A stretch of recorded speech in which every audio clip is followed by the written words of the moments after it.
Hello students, welcome to my YouTube channel HK Alam tutorial. আজকে এই নতুন ভিডিওয়ে আমি ক্লাস 6-এর যে ফ্র্যাগ্রেন্স বই রয়েছে সেই ফ্র্যাগ্রেন্স বইয়ের 29 নম্বর পাতায় যে অ্যাক্টিভিটি 18 এবং অ্যাক্টিভিটি 19 রয়েছে তার সম্পূর্ণ সমাধান আমি করে দেখাবো।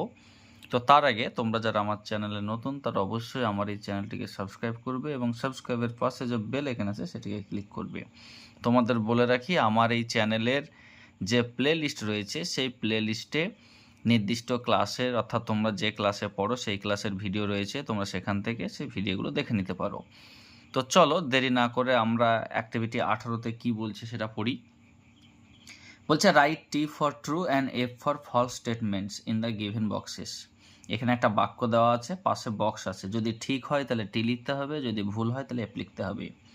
Coat sentences, parts of sentences as supporting statements for each of your answer. যদি ঠিক হয় তাহলে তার সপক্ষে যে লাইনটা দেখে বুঝতে পারলাম সেই লাইনটাকে লিখতে হবে। যদি ভুল হয় তাহলে কোন বাক্যটা দেখে বুঝতে পারলাম যে এটা ভুল সেই বাক্যটাকেও লিখতে হবে।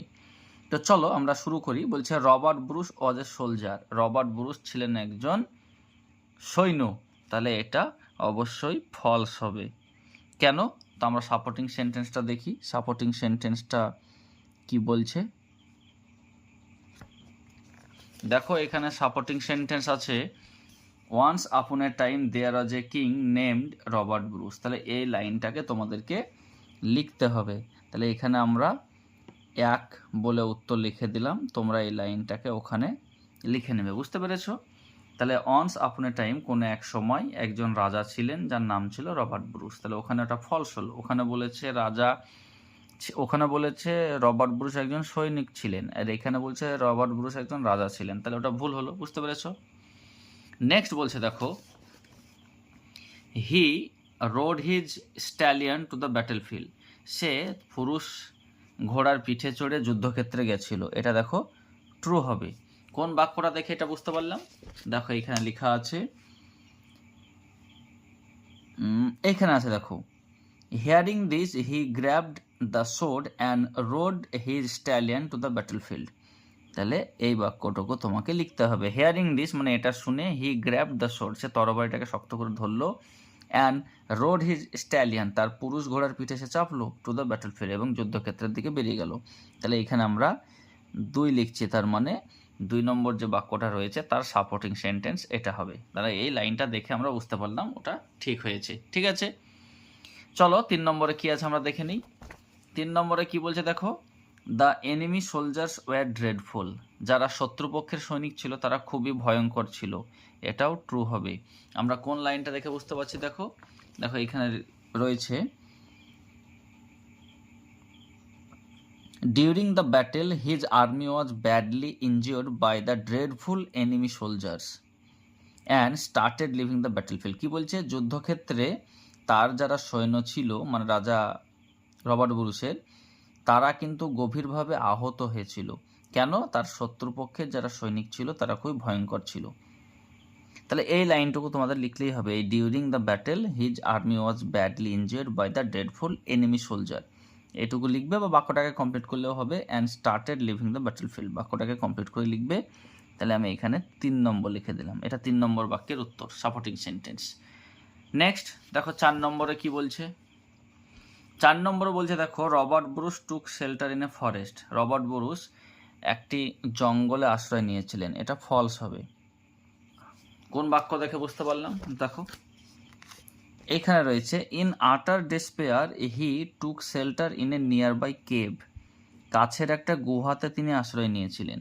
তাহলে এটা হয়ে গেল 4 নম্বর, মানে 4 নম্বর বাক্যের উত্তর। বুঝতে পেরেছো? দেখো এখানে ইন আটার ডেসপেয়ার, প্রচণ্ড হতাশার মধ্যে তিনি পড়ে গেছিলেন, and took shelter in a nearby cave, এবং পাশে একটা গুহা ছিল সেখানে তিনি আশ্রয় নিয়েছিলেন। তাহলে এটা হচ্ছে 4-এর সাপোর্টিং সেন্টেন্স।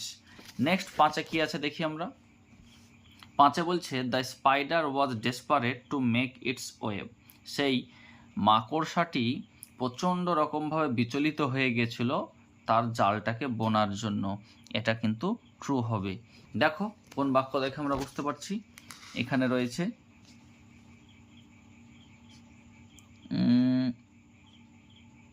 আমরা খুঁজি,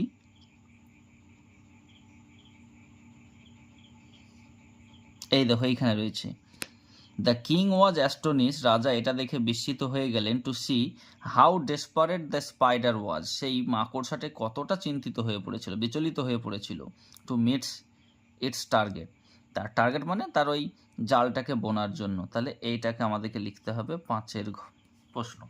তাহলে the king was astonish to see how desperate the spider was to meet its target, তা রাজা দেখলেন যে মাকড়সাটি তার গন্তব্যে পৌঁছানোর জন্য বা মাকড়সার জালটাকে বোনার জন্য প্রচণ্ড বিচলিত হয়ে পড়েছিল। তাহলে এটা হচ্ছে 5 সাপোর্টিং সেন্টেন্স।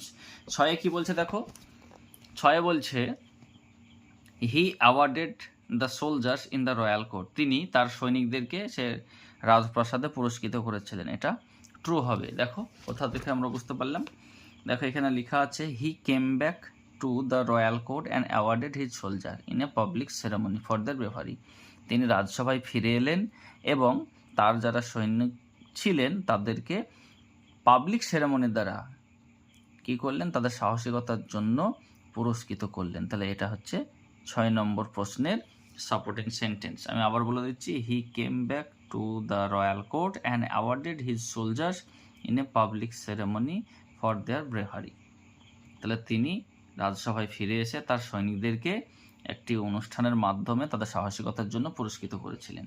বুঝতে পেরেছ? তাহলে দেখো প্রথমটি হলো এফ, তারপরটি টি, তারপরটি টি, তারপরটি এফ, তারপরটি টি, তারপরটি টি। তো ওদিকে সাপোর্টিং সেন্টেন্সটা আমি দাগ দিয়ে দিয়েছি, আশা করছি তোমাদের ভুল হবে না। নেক্সট এবার বলছে দেখো অ্যাক্টিভিটি 19-এর, arrange the sentences in proper order and put serial numbers in the boxes given, এখানে বাক্যগুলো পড়তে হবে, পাশে যে বক্সগুলো রয়েছে সেটি কোনটি কখন ঘটেছিল, কোনটি আগে ঘটেছিল সেইগুলোকে সিরিয়াল ওয়াইজ সাজাতে হবে। আমরা আগে মানেগুলো পড়ে নিই, তারপর আমরা সাজাচ্ছি। He got inspiration from a spider, তিনি একটি মাকড়সা থেকে তার অনুপ্রেরণা নিয়েছিলেন। He took shelter in a cave, তিনি একটি গুহাতে আশ্রয় নিয়েছিলেন। হি ফট সিঙ্গেল হ্যান্ডেডলি, তিনি একাই লড়াই করেছিলেন। His kingdom was threaten by enemies, তার রাজত্বকে শত্রুরা ভয় দেখিয়েছিল।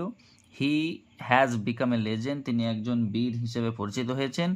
হি did not give up and on the battle, তিনি হতাশ হয়ে পড়েননি এবং তিনি শেষ পর্যন্ত যুদ্ধে জয়লাভ করেছিলেন। তাহলে এখানে যেটা হবে প্রথম, সেটা হচ্ছে দেখো his kingdom was threaten by enemies, তার রাজত্বকে শত্রুপক্ষের সৈনিকরা ভয় দেখিয়েছিল, এটাই হলো 1। তারপরে বলছে দেখো কোনটা হতে পারে, আচ্ছা এটা হবে হি ফট সিঙ্গেল হ্যান্ডেডলি, এটা হবে 2, ঠিক আছে। তারপর দেখো 3 হবে he took shelter in a cave, তিনি একটি গুহায় আশ্রয় নিয়েছিলেন, তাহলে এটি হলো 3। তারপর দেখো he got inspiration from a spider, তিনি একটি মাকড়সা থেকে অনুপ্রেরণা নিয়েছিলেন, এটি হবে 4। আর he did not give up and won the battle, তিনি হতাশ হয়ে পড়েননি বা আশা ছাড়েননি এবং শেষ পর্যন্ত যুদ্ধে জয়লাভ করেন, এটি হবে 5। আর সবার শেষ হবে হি হ্যাজ বিকাম এ লেজেন্ড, এটি হবে 6। তো আশা করছি তোমরা বুঝতে পেরেছো। তো এই ধরনের রেগুলার আপডেট পাওয়ার জন্য তোমরা অবশ্যই আমার এই চ্যানেলটিকে সাবস্ক্রাইব করো এবং সাবস্ক্রাইবের পাশে যে বেল আইকন আছে সেটিকে ক্লিক করো। ধন্যবাদ।